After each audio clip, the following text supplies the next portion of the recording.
Hey, good morning, Watershed. David here, and really excited about the conversation that you are about to, witness or bear witness to. By the time you're hearing this, I will have already had it, so I haven't had it yet, but hoping it's going to go really well. Really excited about the two guests that I have joining me. One of them is, we were kind of talking about this a moment ago, is sort of guest and host. He's our very own Ricky Hill, one of our I don't know. Are we a congregation? Do we have congregants? I guess. No. I guess Ricky's a congregant, and so he is joining me, as well as my friend Kevin Garcia. Kevin, author of the recent book, "Bad Theology Kills." Did I get the title right? That's correct. Theology Kills, and I'm actually going to leave it at that because I want the two of them to introduce themselves. So, Ricky, you have like a home church advantage, so I'll let you go first. But who is Ricky Hill to Ricky Hill? I'm Ricky, of course. I've been in Charlotte per se for about 14 years. But that's including my undergraduate experience at UNC Charlotte. I work professionally as a teacher here in Charlotte with Charlotte-Mecklenburg Schools. I am Black. I am a queer educator here in Charlotte, and I'm just happy to be in this conversation. See what we can do. Awesome. And Kevin, who is Kevin Garcia to Kevin Garcia? Kevin Garcia is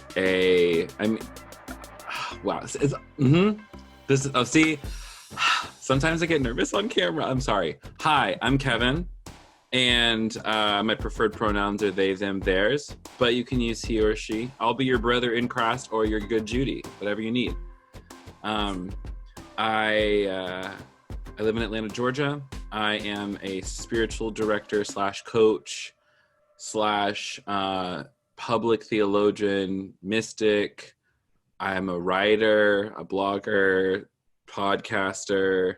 You know, one of those, I'm an internet person, do internet things. And I'm queer. I'm mixed race, even though I'm white passing, which is a good conversation to be having right now. I love myself a lot. That's what I've been feeling today. I just really like myself today. I don't know what it is. Maybe I got a good night's sleep. I don't know. But today I really love myself. So. Awesome. Well, welcome to you both. Kevin, to kind of kick things off, you mentioned you're in Atlanta, and I assume everyone watching this is aware of what happened recently in Atlanta with the murder of Rayshard Brooks. But I know, just because I follow you on the internet things that you do, you had some friends who were participating in protests and that got arrested, and you just had concern for them, concern for the movement and the uprising going on there. So kind of both, how are you doing and how is Atlanta doing? I would say it's very interesting. Like many places, there is a lot of, like, if you go out to a protest, you're going to feel a mix of, wow, I've never seen this many white people coming out to support Black Lives Matter before, which is an amazing thing to see. And then at the same time, there's also palpable grief and anger on the part of from the Black community, that like you go there, and if you are, I hate saying that I'm an empath, but like I am, but you really experience it. And so I would say Atlanta feels heavy and light right now. The police officer who killed Rayshard was charged with felony murder, and so we are very happy that that justice is starting to be served in that direction. But I will say, like, I don't see it slowing down, though. Like, the actions are continuing. The protests are being more organized. People are understanding how they can get plugged in. So it's both, it's heavy and hopeful at the same time. And as somebody who kind of lives in that middle space of always trying to hope, because I'm just, it's easier for me only because of practice. But I'll say, like, I'm feeling good about what's happening in Atlanta. This past, I think it was probably like a week or so ago. Yeah, it was last Sunday. the church for us was bailing people out of jail with the Atlanta Solidarity Fund, which was really incredible to go make sure people were taken care of, make sure if people needed to talk to somebody, a mental health professional, lawyer, like everything was all there ready for people to be taken care of. And I called my mom and said, hey, Mom, my friend got arrested. Like, what's the situation with bail? Called around. And so I was expecting I was going to have to sign with a bail bondsman, but the Atlanta Solidarity Fund took care of everything. So I'm just so grateful for people throwing their cash and putting it behind the movement, because we have to keep pushing. Like, yes, it is about Rayshard Brooks, and it is about just as much as it is about, the first, Trayvon Martin. Mm-hmm. It's one of these things where until there are no more names as hashtags, let's keep going. Sure. Vicky, how about you? I mean, you're a educator here in the public school system in Charlotte. How are you feeling, and how do you feel Charlotte's feeling this morning? I know, and I'm still, learning details of it, but I know we experienced. We're recording this on Monday morning, and we experienced a tragedy up on Beatty's Ford Road last night. And still, details are still emerging from that. But how are you showing up? I think this is a really interesting time, because as the world, and I think Kevin was hinting to it earlier, as the world is beginning to like really proclaim like Black Lives Matter, like everybody's still trying to figure out where do they fit within the Black Lives Matter movement, and where do they show up and how do they show up.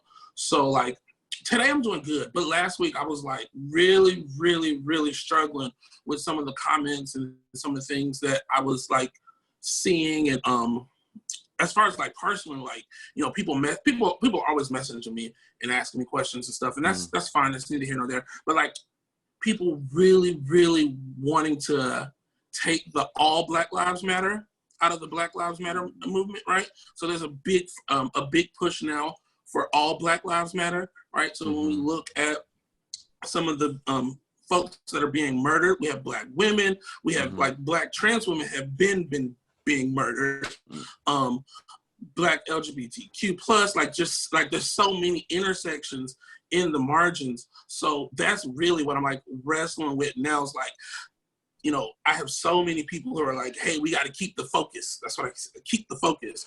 But yet still showing up for not just Black people, but just who I am as a Black person, because I don't, you don't separate those things as they like go into the door, as you go into spaces.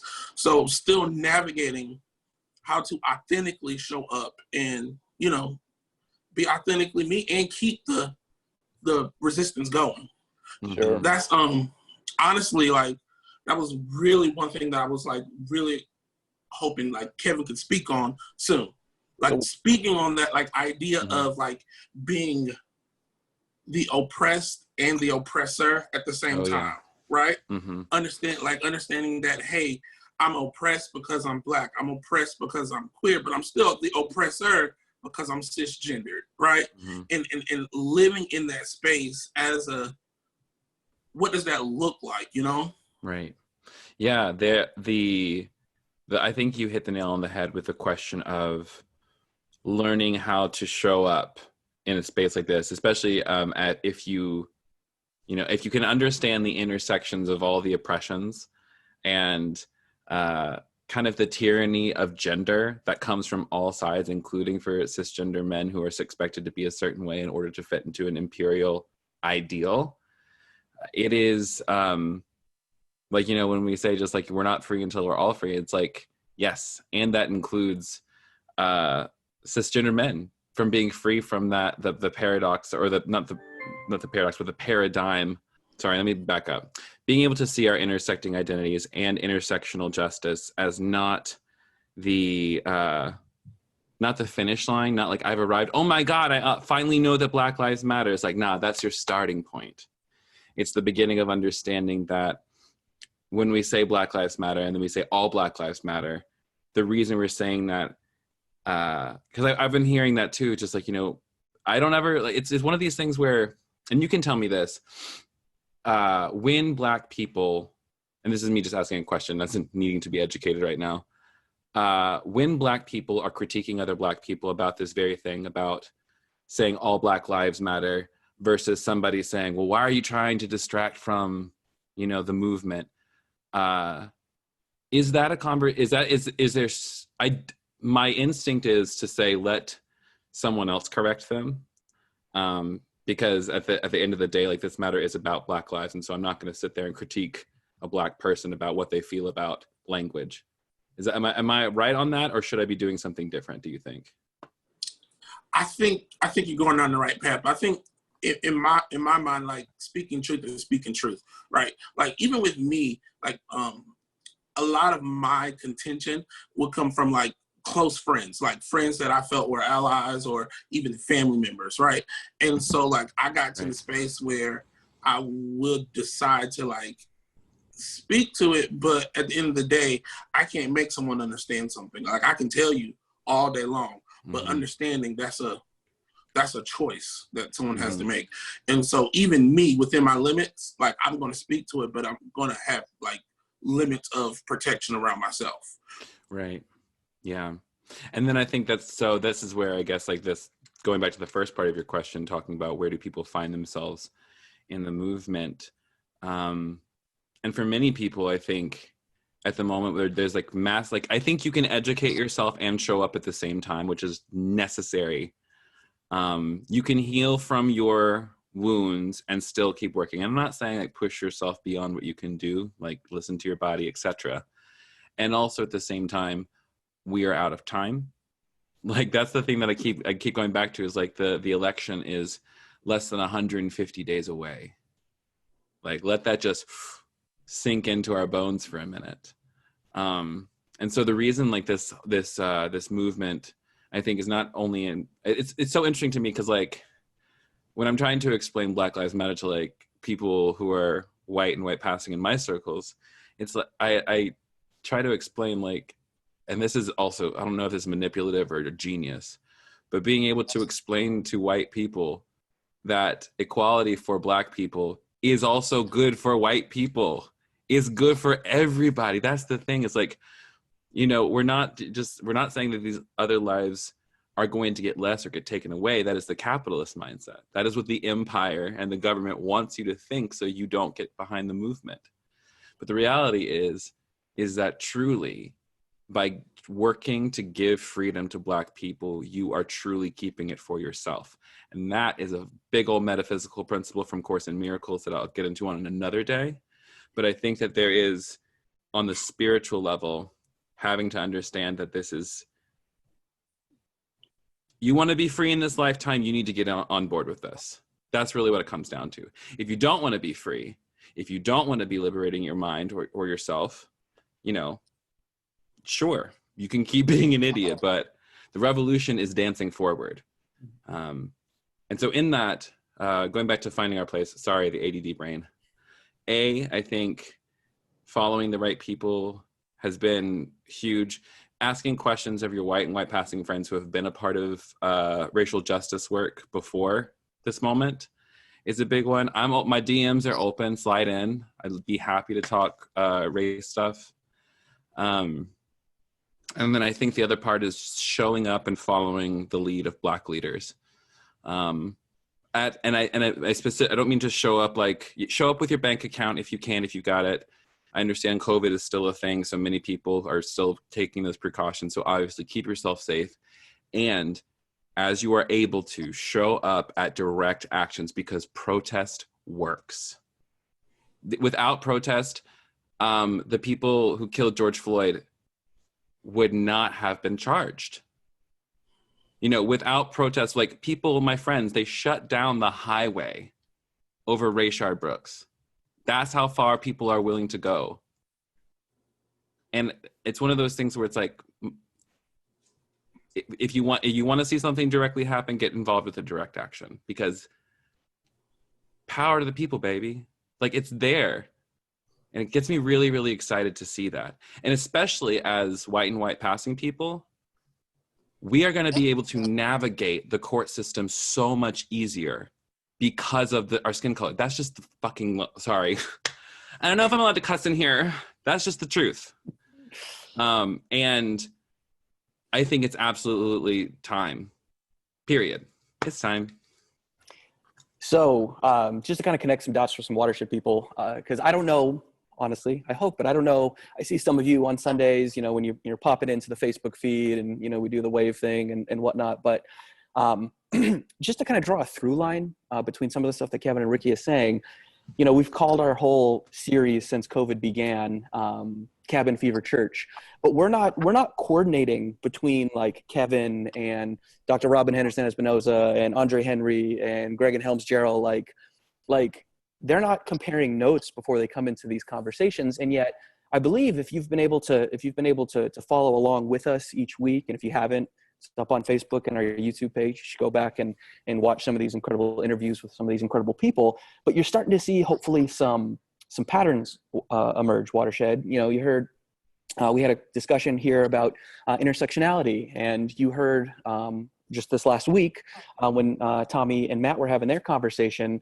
about patriarchy and about the expectations that men, whether they be queer men or cis men or you know, however they are identifying with maleness, and some of the expectations that come along with that. And Tommy mentioned Kimberly Crenshaw and the work that she's done around that concept. You know, you better cite your sources. You've heard. You know, you might remember, you know, the Geralds talking about, you know, dismantling whiteness is good for white people. You heard Kevin say that. You know, talked about Andre and the work that he did in helping us imagine outside of the confines of the box of the system that we live in, and actually being able to dream. And we can't organize our struggle unless we're able to actually dream and imagine that things could be otherwise and could be different. And we've been throwing around the language of apocalypse or apocalyptic, this idea that a certain way of being in the world is ending and we have a new one. So my only contribution, Watershed, hopefully to this conversation with these two brilliant minds is to maybe help you connect some of those dots and kind of see that, you know, call it what you want, call it a God thing, call it a spirit thing, call it what you want. But there is this through line between these conversations that our communities had the privilege to listen in on, that is really energizing amidst the tragedy, amidst the weightiness of it. There is this notion, regardless, whatever you mean by God, God is doing something. I was having goosebumps while you were saying all that. And also, Andre and Dr. Robin are two of my really good friends. So, like, I just think that's really lovely that you've been hanging out. Like, and like, legitimately, we call each other and we talk on the phone. Like, sure. It's not just like, oh, we're like internet friends. Like, those are my movement partners.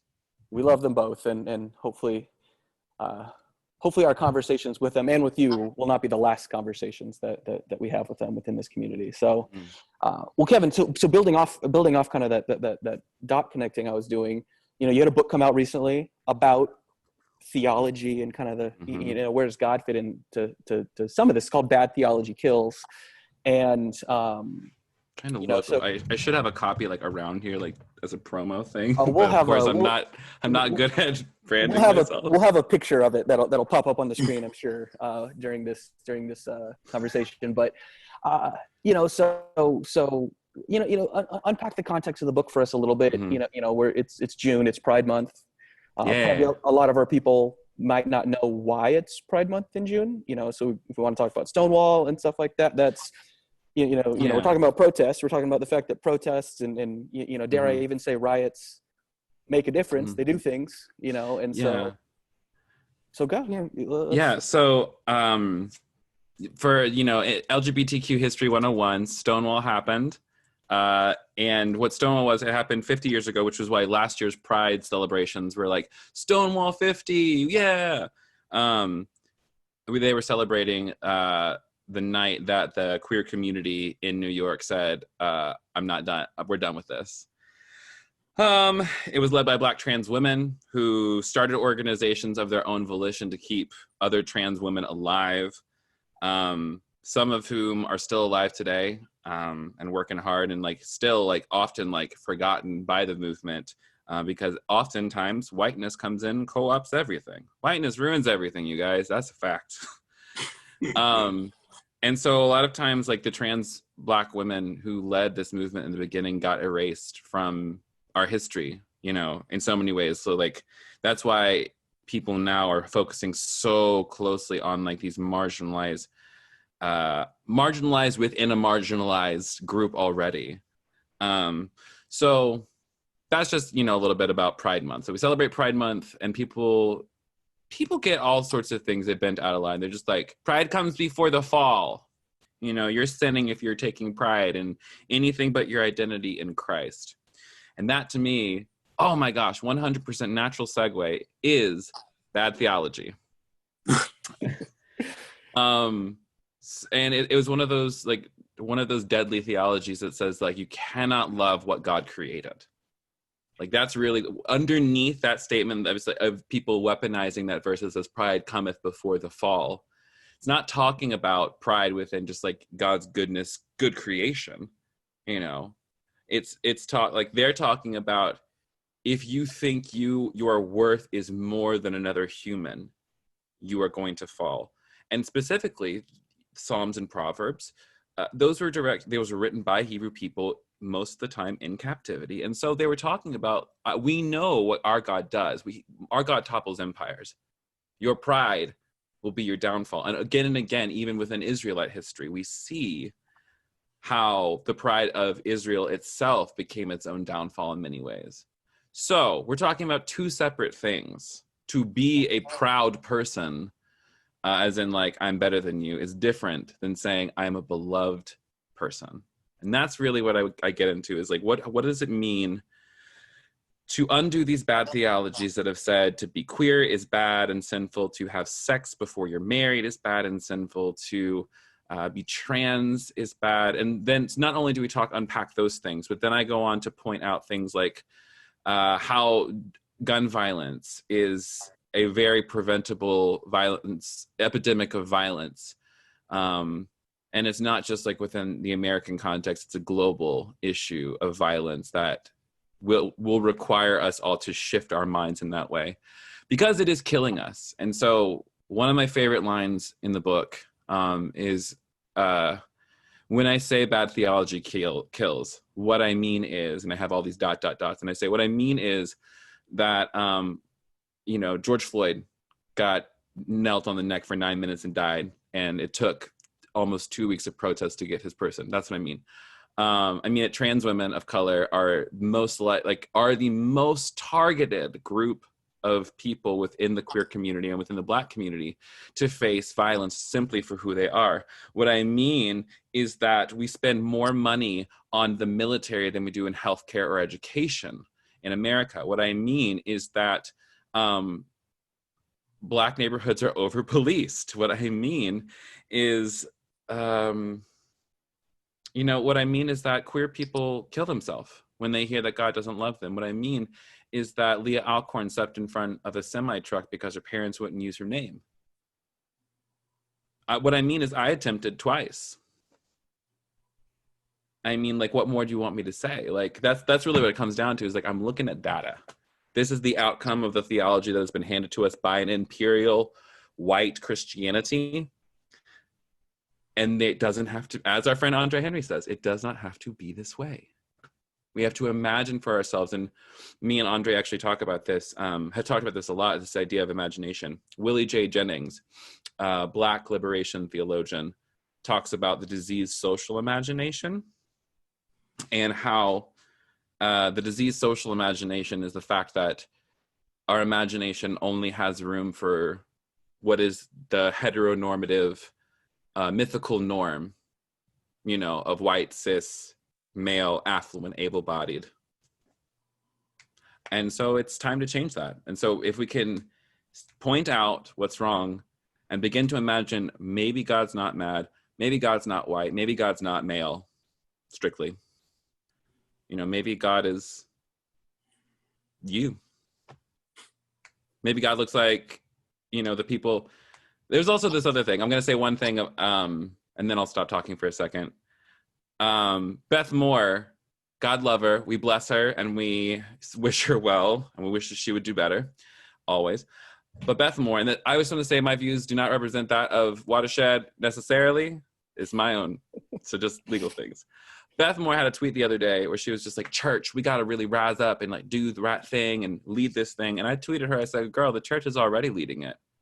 The body of Christ is made manifest on the streets of Atlanta. The body of Christ is made manifest on the streets of Chicago and Ferguson and every other town in America where Black people are protesting and saying, I cannot breathe.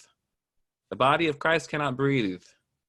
And if you are thinking like you're coming along to do this white savior thing, Beth, you're wrong.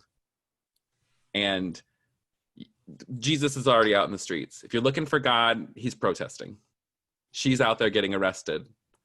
You know, they are handing out masks and water at the protest. You know, that's a great point. And I had a question for Kevin. Specifically, like, so I'm on my social medias and I see all my wonderful friends sharing all these like Sunday morning excerpts of their pastors who have become like so woke, like in the past. Overnight, it seems. Overnight. And I'm like, okay, keep sliding left. Like, so let's just give it the benefit of the doubt and let's say they did get woke overnight. Like, if you could talk to them, like, what would you tell them comes next? Like next week, what makes this more than a moment for the typical white church, even the typical Black church, just the typical church that's like all of a sudden like social justice, you know? What makes it a moment for the church? What will make it a moment is a movement, yeah. not a moment. Yeah, the moment will happen if you simply, you know, slap Black Lives Matter over until Pride Month is over in a week and everyone's like, all right, are we back to business? It's not business as usual anymore. Ever. Like the business is closed. We're building a new thing. Welcome to the revolution, everybody. I don't know if you knew it, but you're in the middle of it. And that's A. Two, I would say if you want it to be a moment, stop talking about it. Sure. Pat yourself on the back and said, well, we brought in our Black friend. We brought in XYZ. Let that be your thing, and then you can feel good about yourself, and then realize later on that you were wrong. Or you can begin the process of. I think institutions like churches need to start creating and thinking about programming more intentionally. I think that, at least in our church, what I love about my church here in Atlanta is like we've always been really like most of our people come from advocacy and activist backgrounds. So something I love that we do is we are doing education seminars on knowing your rights if you get arrested at protests. So like, you know, getting in touch with local organizers to train people on how to protest or like to be at protests effectively. That's one way of doing it. Two, I think that if your platform's not at risk right now because people are pushing back on you, and this is like for white creators out there, I'm talking to you, and white pastors, if your platform's not in some sort of, if you're not pissing somebody off, I wonder if you're doing it right. I'm not saying that's always the case, but there is something I noticed that like, you are bound to upset somebody. And when you do that, good? Because like it shows you one of two things. A, you don't like, you show you where you used to be and you don't want to be anymore, or you're going to cower back. You can't do that. You need to hold your ground. You need to, oh, sorry, that was, I hate that phrase now because it always takes me back. But we have to, it has to be more than just lip service now. You need to get into some fights with your family or something. And what I mean by that is just like start having the conversations. And if they're not fruitful, back off, come back to it again.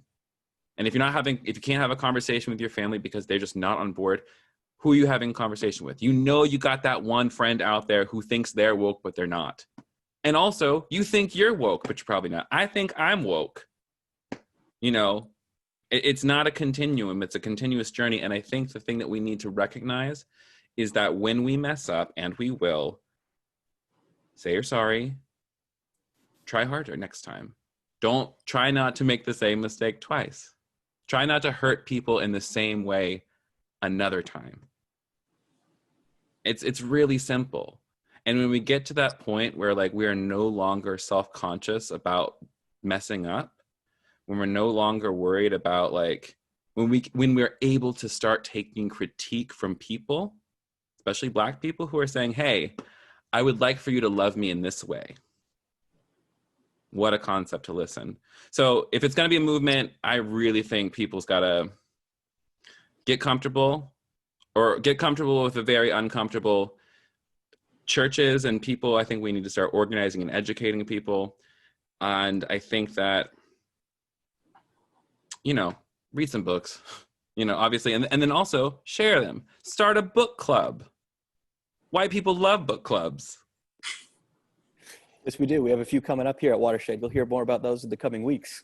No problem.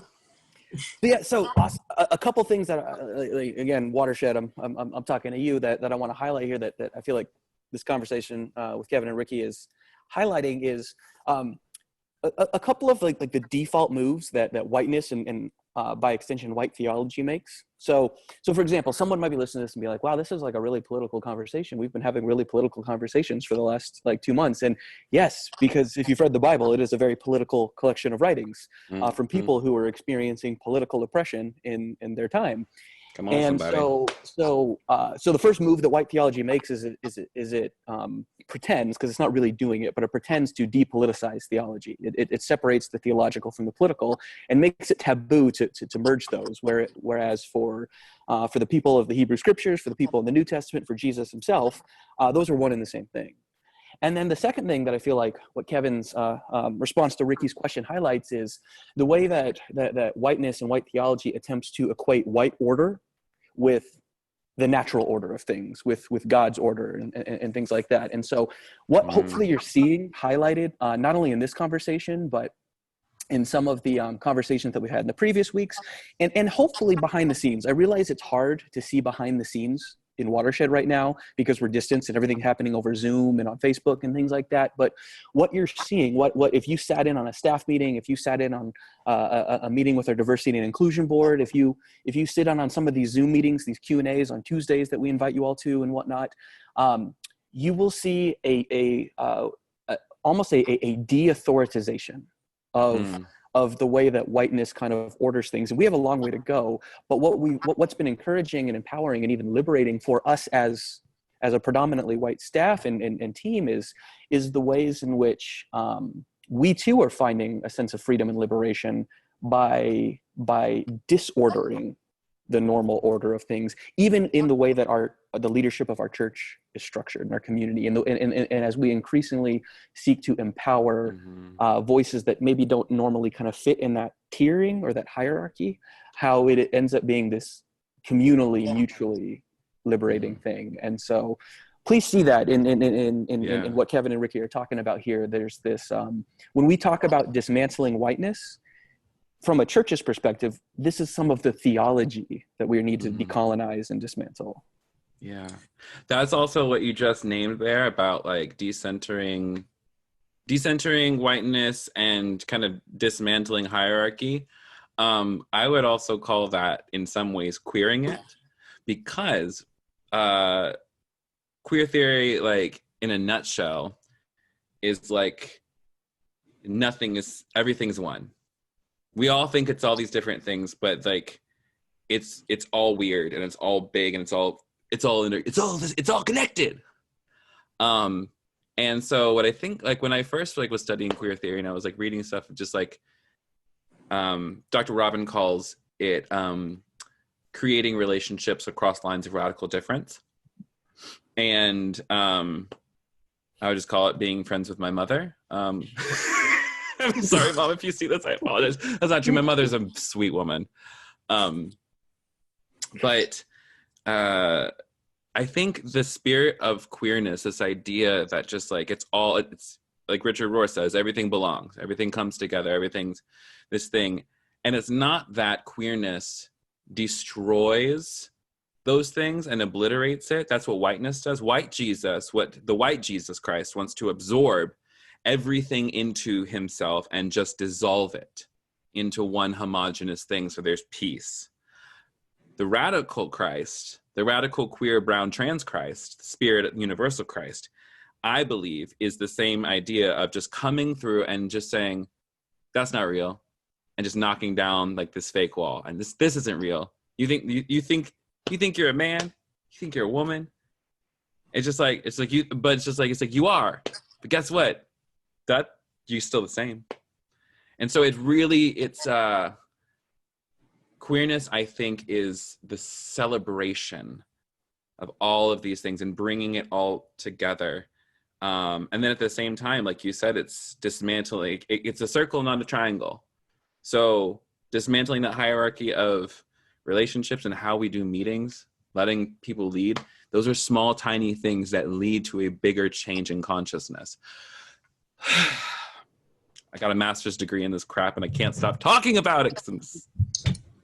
I want to hear more about, like, and I think, Kevin, you spoke on it earlier, and you spoke on it just a second ago, but I want to hear more about, like, this theology of whiteness or white theology and how it specifically hurts other people other than people of color. Like, right. like how specifically is it destructive outside of people of color? Like, what is this theology of whiteness? What does it look like in a church, and how is it hurting other people?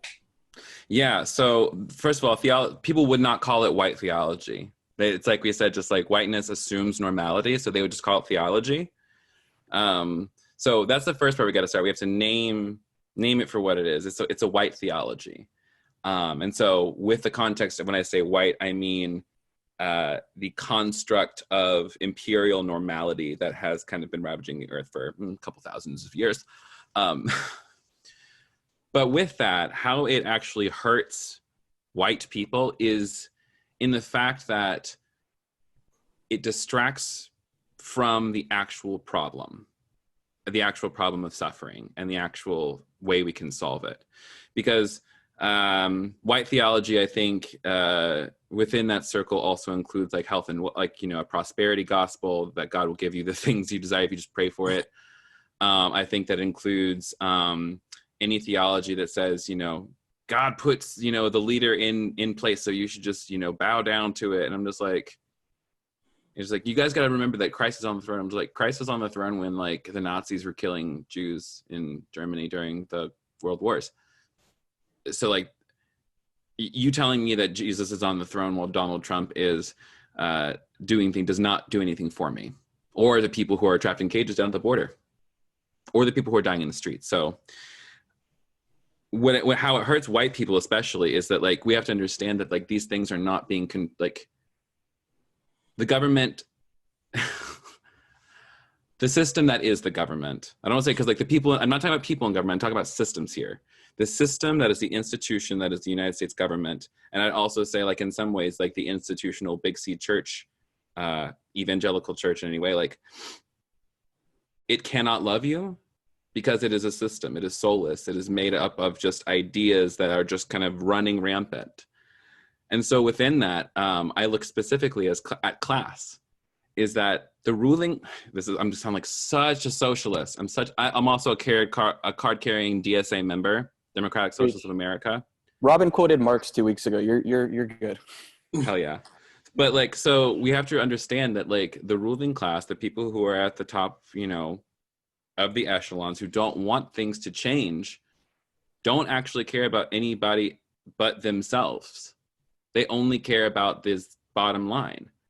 And so we have to understand that like,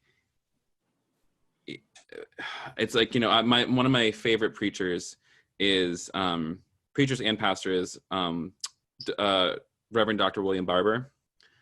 And he talks about all the time, he's just like, we got to understand just like poor whites think black people are the problem. Poor whites think that Mexicans are stealing their jobs, but no one's stealing their jobs. Like the government is lying to them to keep them doing a specific thing. And people buy it because a social idea of safety is powerful. If people who are in the, in Trump land, who are Trump supporters, it gives them a feeling of safety. And because they're under the empire's spell, if you will, they're under this illusion of I am closer to this, so therefore I am good, I am better. That's like on a spiritual, social level, like underneath it all, people want to feel safe. And this provides it for them. And if they do not have to interact with the other, if they don't have to interact with queer people, black people, women who who are, not, liberal women, liberated women, trans women. If I don't have to interact with anything out here that causes me to challenge my framework, I never will. And because we're living in a time of authoritarianism and this very dualistic mindset, on a brain science level, we're hardwired for it. White people especially, evangelicals too, especially, because the fear center in their brain is so active, they don't even know. They don't even realize that they're they have all these trigger response words. Make America great again fires up the base automatically because they've got this thing. It's like, whoa, yeah, us versus them. Take back your country. It's a very interesting sight to behold. And the reason it's hurting us is because at the end of the day, they will leave you behind. That's the thing, is that you think that you are going to get some sort of thing back from this system that I'm talking to you like y'all sitting right there, but it's like the reason why theology is hurting us because it makes you separate from your brothers and your sisters. It makes you first of all, you're not getting what you think you're getting, and two, you participating in that system is also hurting your Black friends and your Native friends and your gay friends and all your other marginalized friends, and they just don't see it because they're not in proximity to it. And so what's lovely about this moment now is I feel like everything that has transpired took a big sledgehammer to the veneer of white theology. More and we see it, I see it, at least in how people are actually responding. People who I never thought would give a damn about Black lives or doing something for Black lives. My cousin, who is a pastor's wife, and there are days when I wonder if she's going to show up to my wedding if I ever get married one day, but she's out there saying, hey, we're raising money for a local nonprofit shelter because they lost a lot of their funding because they stood up for Black lives. And I'm like, okay, all right. So white theology is, I would say white theology is anything, white theology is just sin. So therefore it's any theology that would separate another person from experiencing the presence of God. I was gonna say, when you said a lot. Yeah, I'm sorry. I blather on a lot. It was good. But there's something that was sticking with me, and you go through it, you hear it, you feel it, but you think you've moved on, but then you hear it again, it's ooh, that's still real. You were like, they do not love you, right? Mm-hmm. When we're talking about these systems, right? Mm-hmm. And the system that you spoke of specifically before that was the Big C church. They do not that's a big piece there. That's a quote. I'm gonna write it down. Yeah. And what I'm saying, I'm not saying that it's about your community and local watershed folks. And I'm not saying it about my church here in Atlanta. I love my church and I know that they love me. My community loves me, and I think that's what we have to really, we're talking about, I think about how people are always asking well, what's next? What's the next move of God going to be? And I think that this is a very interesting place. And it kind of brings it full circle with not full circle, but we're talking about ways that church is evolving and ways that we can make this more than a moment. And I think it really comes to churches recognizing the integral role of advocacy in our spiritual work. Advocacy is a spiritual practice. It is a part of the call of followers of Jesus, in my opinion. Because to be a follower of Jesus is to be someone who's standing with the people. And so when I talk about institutional church and systems that don't love you, that's really what people don't understand. It's there's a great line from one of my favorite writers, Jenny Lewis of the band Rilo Kiley, and it says, you are what you love and not what loves you back. And I'm in love with illusion, so saw me in half. I'm in love with your trick, so pull another rabbit out your hat. So many of us in the same, not talking about two romantic things, but I think that's true of many things, is that this again, the system provides a level of comfort and perceived safety, and then even sometimes provides perks, which is why people stay in the system. But they have to recognize that at some point you are expendable, and you are only as useful. You are only as good as you are useful in capitalism.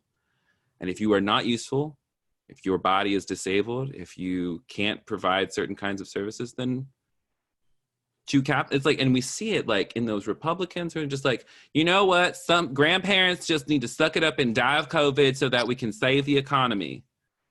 I'm like, you would rather let my grandfather die, your grandparents die, and reopen this for like, what did Greta Thunberg say? Your fantasy of like of just exponential and endless capitalist growth. It's a fantasy. It doesn't work. It runs out eventually. And so that's why we have to change our minds. We have to repent, if you will. We have to repent of the way that we've thought about everything. And that to me gives me a lot of hope.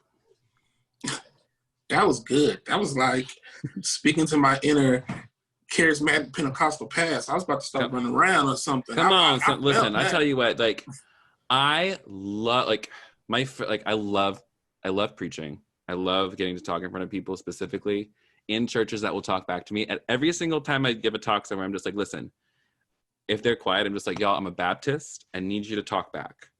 Like, I need to know how I'm doing.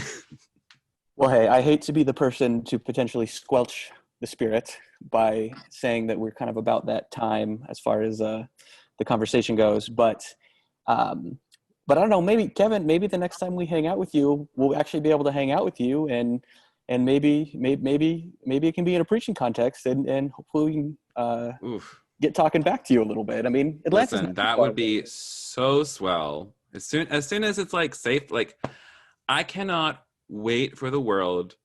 Like, it's one of those things where, like, I feel okay with the patient, like being patient with the time. One of my favorite lines from the chorus in Miracle says that the child of God can wait upon anything, for that which they are assured of, they know they will never miss. Oof.